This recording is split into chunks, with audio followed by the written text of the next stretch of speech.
Sejam muito bem-vindos a mais um episódio, mais um podcast, Verdades Bíblicas. Mais uma vez estamos aqui para tratar sobre temas polêmicos, temas onde, por mais que formos atrás de esclarecimentos, não temos tanta certeza, surgem dúvidas. E aqui estou eu, Marcos Wilker, com o irmão Marcos Rodrigues, o irmão Kélio Almeida e o irmão Júnior Cardoso. Hoje, dividido em episódios, vamos tratar sobre Santa Ceia. Você tem alguma dúvida sobre Santa Ceia? Verdades Bíblicas, um podcast criado entre amigos com o intuito de crescimento espiritual para a nossa caminhada cristã. Quero fazer aqui a volta do microfone para os nossos amigos aqui, irmãos. Começa por irmão Kélio. Diga lá, irmão Kélio, o que o senhor espera desse tema tão profundo? É verdade, Marcos. É um tema bem profundo. É um tema de grande valia para os dias atuais. Aqui estaremos esclarecendo muitas dúvidas dos ouvintes, que com certeza os ouvintes têm a respeito desse tema. Venha conosco nessa jornada. É isso, queridos ouvintes. Deus abençoe as vossas vidas. E é um tema que é importante. E já surge a pergunta que eu tenho ouvido. Ainda é para os nossos dias a Santa Ceia? É preciso realizar todos os meses? Então nós hoje vamos trazer à tona um esclarecimento acerca de algumas dessas dúvidas. Pois muito bem, vamos começar o nosso estudo aqui. Quero passar a palavra para o irmão Júnior Cardoso, o qual estará ministrando, nos ensinando sobre a palavra de Deus e esse tema tão chamativo. Querido amigo que nos ouve, estamos aqui, como já foi dito, para falar sobre Santa Ceia, né? Estamos aqui numa roda de conversa, entre amigos, entre irmãos, para trazer a mensagem de Deus a você que nos ouve. Vamos falar sobre a Ceia do Senhor, ou, como ela é mais conhecida, Santa Ceia. Vamos abordar alguns temas que são de acaloradas discussões, mas o intuito é esclarecer a palavra de Deus a você que nos ouve. Então, vamos lá. A Ceia do Senhor, ou como eu disse, era mais conhecida, a Santa Ceia, ela é retratada, né, nos evangelhos de Marcos, Lucas, e também aparece no texto de 1 Coríntios, capítulo 11, através do nosso irmão Paulo. De já eu lhe informo, na Bíblia não existe a expressão Santa Ceia. Você sabia disso? Não existe Santa Ceia. É errado, mas é errado então eu falar Santa Ceia? Continue ouvindo este áudio que você vai descobrir se é errado ou não. Você pode abrir sua Bíblia e acompanhar conosco. Mateus capítulo 26, Marcos capítulo 14, Lucas capítulo 22 e 1 Coríntios capítulo 11. São os textos onde a Ceia do Senhor ela é bem mais tratada, revelada a nós. Repetindo, Mateus capítulo 26, Marcos capítulo 14, Lucas capítulo 22 e 1 Coríntios capítulo 11. O Evangelho de João fala apenas da Páscoa. Outra pergunta. A igreja nos dias atuais pode ou deve celebrar a Páscoa ou só a Ceia do Senhor? Ou pode realizar as duas? Fique conosco que você vai descobrir a verdade sobre isso. Querido amigo, você já deve ter visto em algum livro de escola, na internet ou pela televisão, aquele lindíssimo quadro de Leonardo da Vinci sobre a última ceia. Um bonito quadro que mostra Jesus ao meio e os 12 apóstolos junto de Jesus celebrando a ceia. Claro que o local, a maneira como foi celebrada a ceia, não é daquela maneira ali, naquela mesa como foi retratado no quadro, né? Mas, uma pergunta. Você sabe quem participou da Santa Ceia, daquela ceia que Jesus instituiu, que está lá nos evangelhos de Marcos, Mateus e Lucas? De fato, nós tínhamos naquele momento 12 apóstolos, 12 discípulos de Cristo. Você pode conferir isso abrindo sua Bíblia em Marcos capítulo 14, versículo 17, que diz assim: E, chegando à tarde, foi com os 12. Então Jesus se dirigiu com seus então 12 discípulos para celebrar a Páscoa e depois Cristo, como nós vamos ler mais adiante, ele institui a Ceia do Senhor. Então, quem participou da ceia? Ou pelo menos quem estava ali para celebrar a Páscoa com Cristo? Os 12 discípulos de Jesus. Outra pergunta, meu amigo. Será que Judas, ele ceiou nesse dia? Se você pegar o texto um pouco anterior, você já observa que Judas, ele, vamos ver daqui a pouco, mas já adiantando, Judas, ele já tinha combinado, né, com os líderes religiosos de entregar Jesus. E o texto também fala que ele já estava até possesso por Satanás. Será que Judas mesmo assim ceiou? Jesus permitiu que Judas ceasse? Naquela condição? Fique conosco que você vai descobrir a verdade sobre isso. Polêmico, não? Mas não podemos deixar de tratar a verdade. Se está registrado, o que estiver registrado na Bíblia nós vamos falar, porque Deus, ele sabe todas as coisas e nós vamos tratar justamente isso aqui. Não, quer dizer, polêmico não? Fique conosco que você vai saber a verdade. Então, vamos listar aqui os 12 discípulos, né, que estavam naquele momento com Cristo, como foi dito aqui em Marcos capítulo 14, versículo 17. Nós tínhamos quem? Primeiro, Pedro, João, Tiago, filho de Zebedeu. Também tínhamos outro Tiago, filho de Alfeu, André, Mateus, Bartolomeu, Simão, Zelote, Filipe, Tomé, Judas, Tadeu e Judas Iscariotes. Querido amigo, Lucas e Marcos não estavam na Santa Ceia. Se você não sabe, Lucas e Marcos não eram apóstolos. Não se tornaram apóstolos, eram evangelistas, ok? Não confunda. Eu sei que muita gente lê os 4 evangelhos e pensa que Mateus e Lucas também eram apóstolos. Eles não eram apóstolos, eram evangelistas, né? Grandes homens de Deus, usados pelo Senhor para escreverem 2 grandes evangelhos. Mas não faziam parte dos 12 apóstolos de Cristo, ok? Não confunda. Então, os 12 apóstolos são esses que a gente acabou de citar, mas não entra nessa conta Lucas e Marcos, né? Eles não eram apóstolos. Você que frequenta alguma igreja evangélica, você com certeza já participou, pelo menos já presenciou a celebração de uma Santa Ceia, né? É comum os pastores, e claro, correto, né? Abrir a leitura do texto em 1 Coríntios capítulo 11. Abra conosco. Vamos ler. 1 Coríntios capítulo 11, a partir do versículo 16. Abra conosco, então, 1 Coríntios capítulo 11, a partir do versículo 23. Vamos ler. Pois recebi do Senhor o que também entreguei a vocês. Quem está falando? O nosso grande apóstolo Paulo. De já a gente observa Paulo dizendo que ele recebeu do Senhor. E ele vem falar aqui sobre a Santa Ceia. O que Paulo recebeu do Senhor? Como ele recebeu essa mensagem sobre a Santa Ceia? Foi de forma oral ou diretamente com o próprio Cristo? O próprio Paulo responde isso a nós. Se você abrir a sua Bíblia em Gálatas capítulo 1, versículo 11 e 12, o próprio Paulo nos fala sobre isso.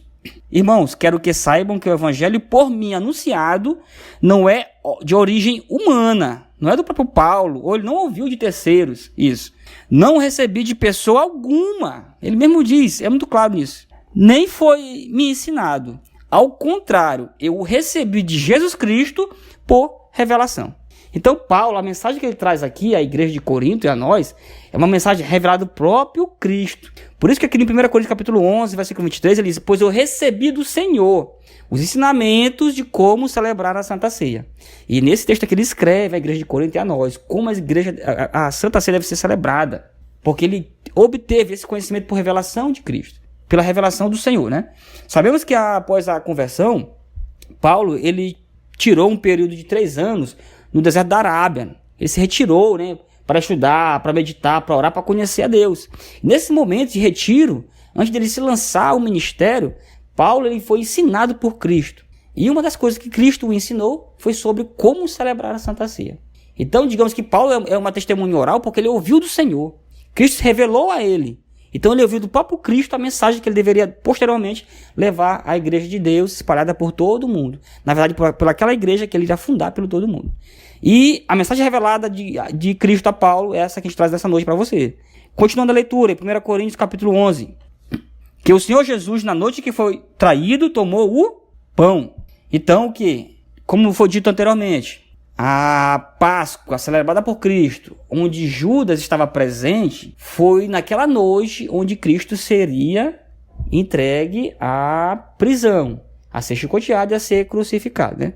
Imagine só, atenção, né? Mas mesmo assim o Senhor teve tempo para celebrar a ceia com seus discípulos. E tendo dado graças, partiu e disse: Este é o meu corpo que é dado em favor de vós. Façam isto em memória de mim. Da mesma forma, depois da ceia, ele tomou o cálice e disse: Este cálice é a nova aliança no meu sangue. Façam isto sempre que o beberem em memória de mim. Vamos continuar a leitura. Porque sempre que comerem deste pão e beberem deste cálice, vocês anunciam a morte do Senhor até que venha.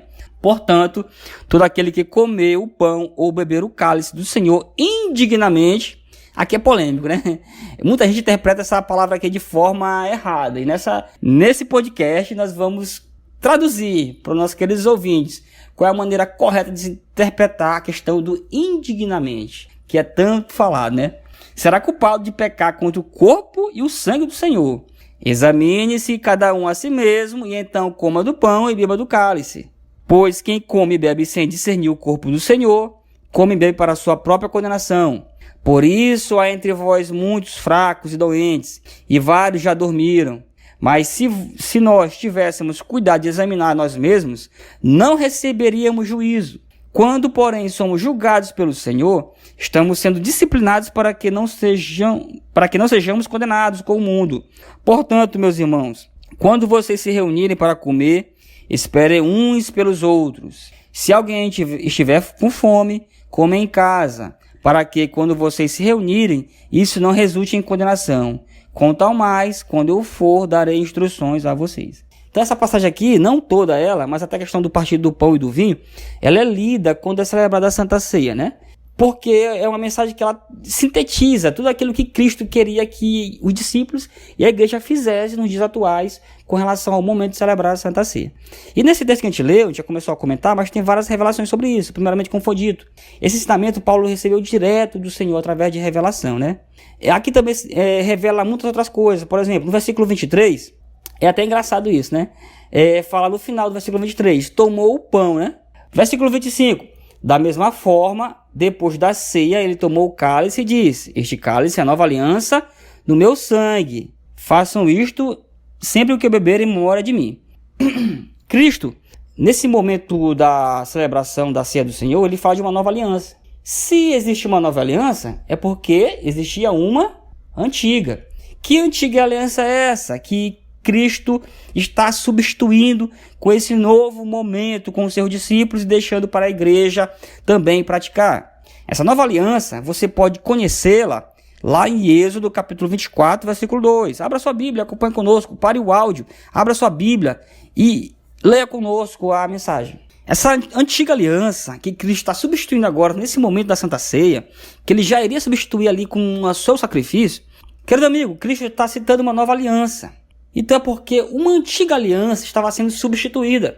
Você pode conhecer essa antiga aliança lá em Êxodo capítulo 24, versículo 8. Moisés diz o seguinte: Depois Moisés aspergiu o sangue sobre o povo, dizendo: Este é o sangue da aliança que o Senhor fez com vocês, de acordo com todas essas palavras. Então, no momento da entrega da lei, ali se dá uma antiga aliança que vigorou até Cristo. Cristo cumpre essa aliança e agora institui uma nova aliança.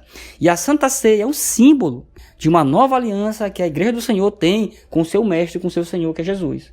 Quando nós celebramos a Santa Ceia, nós estamos celebrando uma nova aliança, uma nova maneira de conviver com Cristo, de se relacionar com Deus. Uma aliança agora que nós temos acesso direto ao Pai, através do sangue do Senhor Jesus, que seria derramado e o seu corpo rasgado, como ele mesmo diz no versículo 24, 1 Coríntios capítulo 11, este é o meu corpo, que é dado em favor de vós. Aquilo ali era horas antes do seu sacrifício. Seu corpo seria dilacerado. E aquele pão sendo partido era símbolo disso, do que viria em algumas horas posteriores. O corpo de Cristo seria dilacerado, seria ali triturado pela maldade humana. E esse pão, o partir do pão, significa isso. Toda vez que você, na sua igreja, vê o pão que simboliza o corpo de Cristo sendo partido, lembre que o corpo de Cristo foi sacrificado pela sua vida e pela minha vida. A Santa Ceia significa isso. Cristo, nossa aliança com Deus. Cristo estabeleceu uma nova aliança. E queremos que você entenda que a ceia do Senhor, ela tem uma importância muito grande na vida do cristão. Não é algo que você pode deixar para depois, não. Você deve fazer esforço para vivê-la, para praticar a Santa Ceia. Meus irmãos, continuando a leitura, vamos esmiuçar um pouco mais sobre esse texto, capítulo 11 de 1 Coríntios, que Paulo ele está ensinando à igreja de Corinto e a nós. Versículo 26, tem uma coisa muito interessante que Paulo fala, por exemplo, porque sempre que comer deste pão e beber deste cálice, vocês anunciam a morte do Senhor até que venha. Porque a Santa Ceia é o anúncio da morte do Senhor até que ele venha.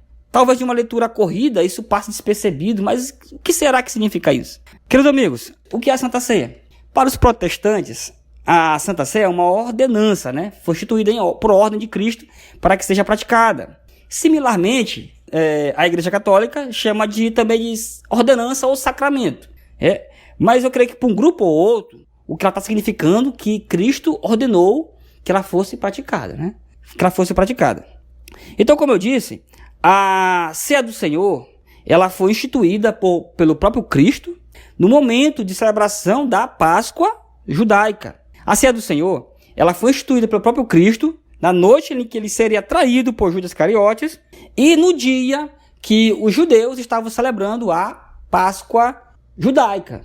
Se você não está lembrando, a Páscoa judaica, ela foi instituída naquele momento que lá atrás o povo de Israel vivia no Egito, na iminência de Deus realizar a última praga, que era a praga da morte de todos os primogênitos.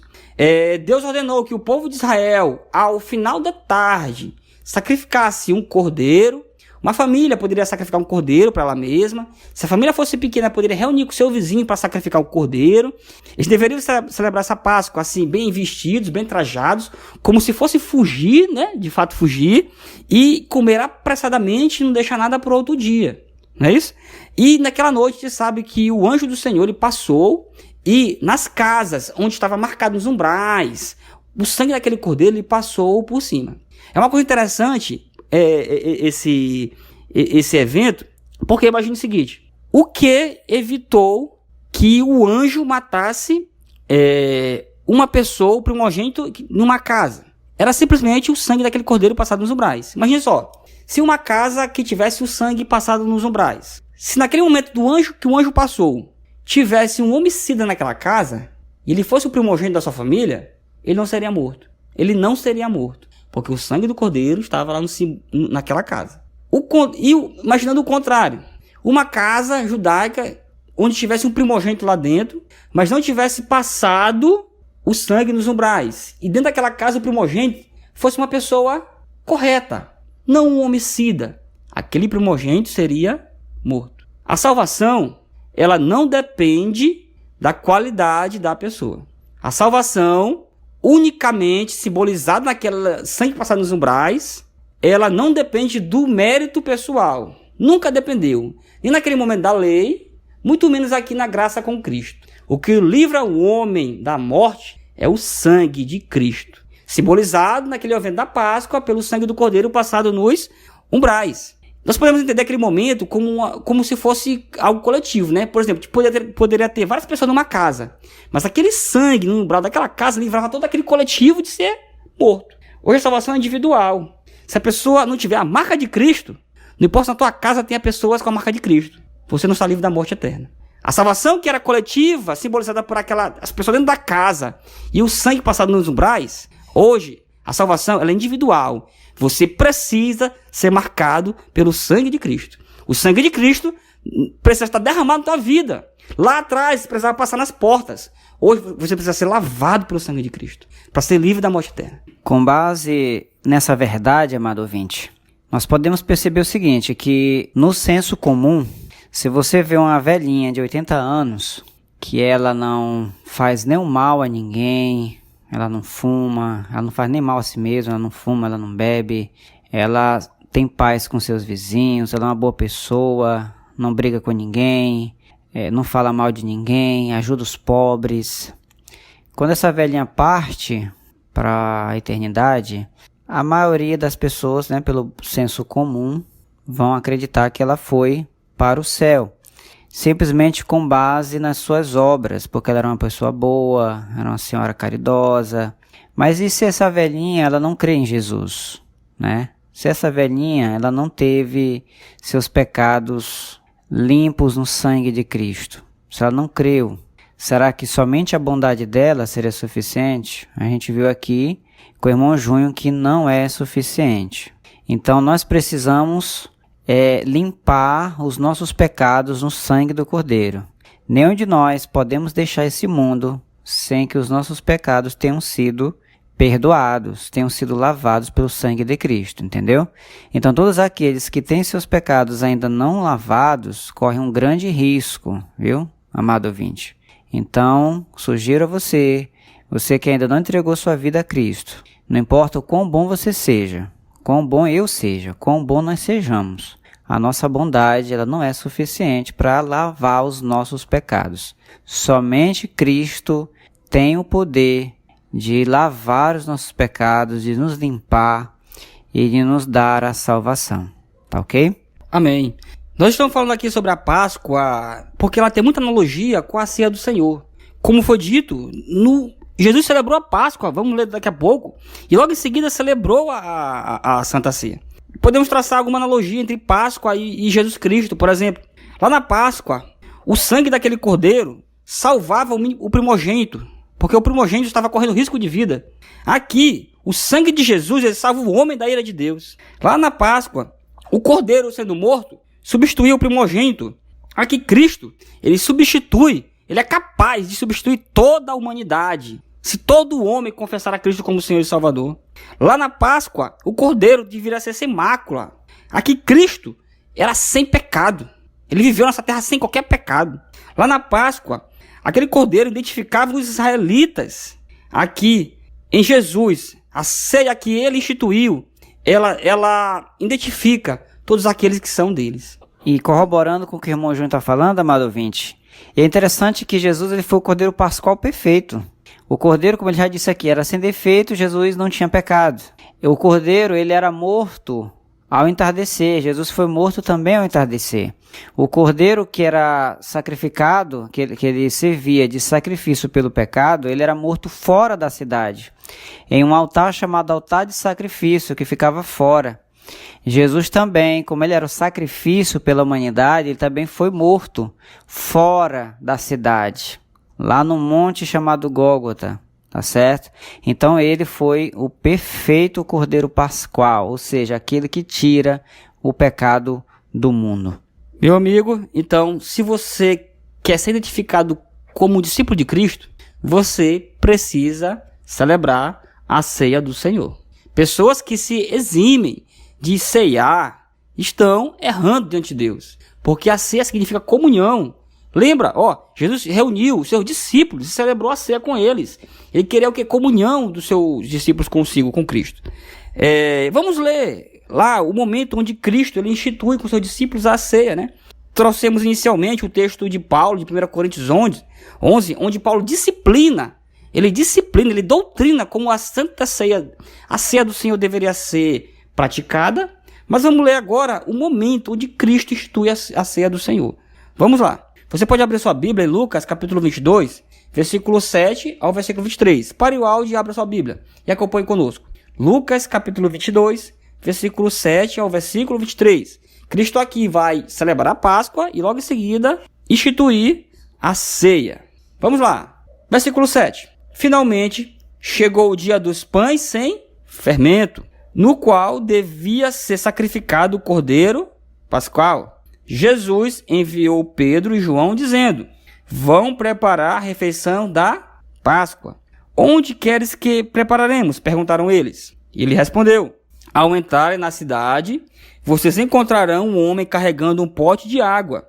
Sigam-no até a casa em que ele entrar. E digam ao dono da casa: o mestre pergunta: onde é o salão de hóspedes, no qual poderei comer a Páscoa com os meus discípulos? Ele lhes mostrará uma ampla sala no andar superior, toda mobiliada. Façam ali os preparativos. Eles saíram e encontraram tudo como Jesus lhes tinha dito. Então prepararam a Páscoa. Ponto. Aqui a gente já observa umas coisas bem interessantes, né? Jesus, ele sabendo da iminência, né, de sua morte, cuidou de praticar ali a lei, cumprindo o que a lei mandava, né? Que é celebrar o judeu a Páscoa do Senhor. É interessante que Cristo, querendo celebrar a Páscoa com seus discípulos, manda eles ir à cidade para encontrar um homem carregando um pote de água, ou outras versões, um cântaro de água. Meus irmãos, não é comum, né, para aquela época, observar um homem carregando um cântaro de água. Normalmente quem fazia isso era uma mulher. E Cristo manda eles observarem um homem carregando um cântaro de água. Não era comum isso, para ter certeza que aquele homem tinha sido algo especial separado para aquele momento. Cristo fez algo diferente. Cristo não se molda aos nossos costumes. Ele separou um homem praticando algo que não era comum para mostrar para os discípulos que aquele homem tinha sido escolhido para uma tarefa especial. E justamente quando os discípulos foram à cidade, encontraram aquele homem carregando um cântaro, e com certeza, quando viram um homem carregando um pó de água, só pode ser esse. Porque muito dificilmente eu vou encontrar um homem carregando um cântaro de água. Só pode ser esse homem. Veja bem como Cristo é sábio. Imagina só, se Cristo tivesse dito assim: vão até a cidade e quando ver uma mulher carregando um cântaro de água. Meu amigo, a probabilidade de encontrar várias mulheres era grande e ficar perdido. Mas quem é a mulher que deve encontrar para ir celebrar a ceia? A Páscoa, perdão. Mas não, sabiamente, ele separou um homem. E com certeza os discípulos bateram o olho naquele homem. Não, é aquele, tem que ser ele. Vamos lá, eu te chamo de ele. Então aqui era a festa dos pães asmos, também instituída lá atrás na lei. Os judeus deveriam comer 7 dias pães sem fermento, mas no primeiro dia deveriam celebrar a Páscoa, para lembrar da saída do Egito, onde Deus, com mão poderosa, tirou eles daquela terra de opressão e levou eles para a terra que manava leite e mel. Então no primeiro dia deveriam celebrar a Páscoa, sacrificar o cordeiro pascual. Então Cristo, para cumprir a lei, ele com seus discípulos vão celebrar a Páscoa. E, novamente aqui, cabe um parênteses. Lá no início desse áudio, você observa, nós fizemos a leitura de todas as pessoas que estavam lá com Cristo realizando a Páscoa, não é isso? Nós lemos todos o nome dos 12 apóstolos. E nós dissemos que Lucas e Mateus não eram apóstolos, com certeza. E nem estavam nesse momento aqui celebrando a Páscoa com Jesus. Porque a Páscoa deveria ser celebrada pelos judeus. Cristo queria cumprir de forma irrestrita a lei. E com certeza ele não permitiria ninguém que não fosse judeu de estar naquele momento com ele, justamente porque ele queria cumprir a lei como a lei mandava. Era uma festa para o povo judeu. Então deveria só ter judeus. Por isso Cristo, ele restringe aquele momento a seus 12 apóstolos, todos judeus. E se você não sabe, Lucas era grego. Se Cristo, por acaso, levasse um grego, ele estaria descumprindo a lei e não poderia ser morto pelos nossos pecados no dia seguinte. Cristo, veja bem, olha o perigo. Cristo não poderia morrer por nós no dia seguinte porque teria pecado. Mas, com certeza, tinha muita gente para participar daquele momento. Mas olha só, Cristo andava com multidões. Muitas pessoas queriam andar com Cristo. Com certeza, outras pessoas queriam estar naquele momento da ceia com o Senhor. Mas ele não permitiu. Justamente para cumprir a lei do jeito que ela estava escrita. Sem mudar um tio ou um jota da lei. Ok? Então vamos lá. Continuando. Então os discípulos encontram aquele homem carregando um cântaro. Ele os leva até o local onde celebraria a Páscoa. Eles fazem preparativos, né? Do cordeiro, do pão, do suco de uva, tudo mais, né? E Cristo vai com seus discípulos para um lugar onde a casa tinha 2 pavimentos. Cristo celebrou a Páscoa no andar de cima com seus discípulos. E com certeza era uma casa típica daquelas épocas, né? Como eram as construções naquele momento. Não como está retratado no quadro da Vinci, né? Aquela mesa com um pano de mesa assim, que não parece nada típico da época, né? Vamos lá. Versículo 14. Continuamos a leitura. Quando chegou a hora, ou seja, no final da tarde, né? Jesus e seus discípulos reclinaram-se à mesa. Pergunta, lá no começo. Judas celebrou a Páscoa e a ceia? Ou só a ceia e não celebrou a Páscoa? Ou só celebrou a Páscoa e não a ceia? Lembrando, Judas já tinha combinado com os líderes religiosos entregar Jesus. Satanás já tinha enchido o coração de Judas com esse intento. Judas estava cheio de malignidade. E aí, meu irmão? Ele ceiou ou não? Fique conosco que você vai saber.